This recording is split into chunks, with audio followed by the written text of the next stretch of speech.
ఐగుప్తు దేశంలో నుండి నీవు వచ్చినప్పుడు జరిగినట్లుగా నేను జనులకు అద్భుతములను కనబడుతును. మీకా 7వ అధ్యాయము 15వ వచనం. దేవుని ప్రజలైన ఇశ్రాయేలీలు 430 సంవత్సరముల కాలము ఐగుప్తు దేశమందు బానిసలై ఉండిరి. దేవుడు మోషే ద్వారా వారిని ఐగుప్తు నుండి బయలుదేరచేయుటకు ఇష్టపడెను. ఫరో తన హృదయమును కఠినపరుచుకొనగా వరుసగా అద్భుతములు చేశాను.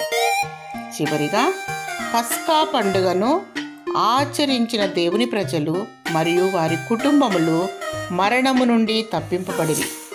కానీ ఐగుప్తు దేశస్థులందరూ తమ తొలిచూలు కుమారుని కోల్పోయారు. అప్పుడు ఫరో మోషే అహరోన్లను పిలిపించాను.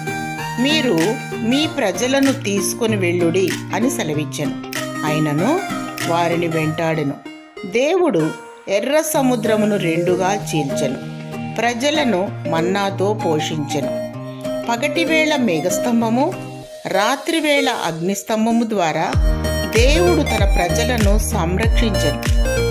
ఆయన పరిశోధింపజాలని మహాకార్యములను, లెక్కలేనన్ని అద్భుత క్రియలను చేయవాడు. మరో అద్భుతము చూడండి. అక్కడి నుండి తన జనులను వెండి బంగారములతో ఆయన రప్పించెను.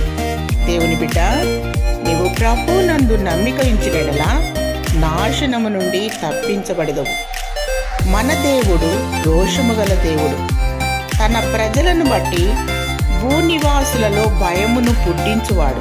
ఇశ్రాయేలు, నీ భాగ్యం ఎంత గొప్పది అనే అనుభవంలో నీవుండాలని, నీవును దేవునిచే దీవించబడాలని దేవుడు నిన్ను దీవించి ఆశీర్వదించునుగాక. ఆమేన్.